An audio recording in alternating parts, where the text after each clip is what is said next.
Hello, I would like to welcome everyone to learn about Spark, the Foundation. Imagine a world where we discovered a genetic link for autism. What if we could pinpoint whether or not your child had a genetic disposition for it? The only way we can do this is with you, with your help, and your children's help. We could answer these questions. Spark, or Simon's Foundation Powering Autism Research for Knowledge, aim is to make this progress possible. So, autism has affected me and my family. As a mother of a child who has ASD, autism spectrum disorder, I personally know the fears that come along with an autism diagnosis. He's now 10, and as the days go on and on, I worry less and less. But I remember a child who didn't speak, not even at 3 years old, to call me mommy.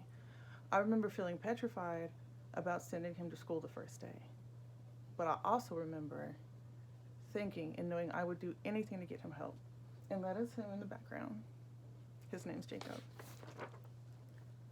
So who here has had a child that you suspect has autism? I knew my son did by the time he was 1.5. However, I couldn't get a healthcare provider to give him a medical diagnosis until he was in first grade. That meant that I wasn't able to get him professional help until he was 6. 5 years is a long time to wait, but Spark's goal is to help find that missing link. It's their belief that both genetic and environmental elements play roles. So I thought about we would talk about some autism facts, even though everyone here obviously already knows because we are those statistics. So according to the CDC, in 2020, approximately 1 in 54 children were diagnosed with ASD. Of that, 1 in 34 will be a boy, and 1 in 144 will be a girl. Boys are 4 times more likely to be diagnosed than girls, and it is much harder to diagnose in girls. So most children are still being diagnosed after the age of 4. Like with me, with my son, I had to wait until he was in first grade.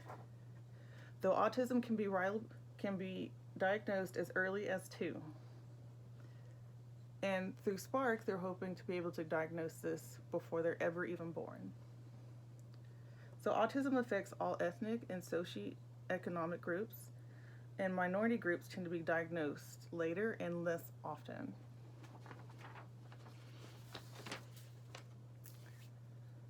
So what is Spark? What do they do? With the use of scientists, Spark will use your DNA of people with autism and of their family members, whether they have autism or not. Hopefully your DNA could be the next genetic discovery. So one of the areas that Spark is seriously lacking is that we need more samples from fathers of children who have autism, or men who have autism as adults. Of about the 50,000 families they've gotten results from, only about 8,000 of those have included fathers. So how it works is at no cost to you, Spark will mail you a test kit for saliva collection.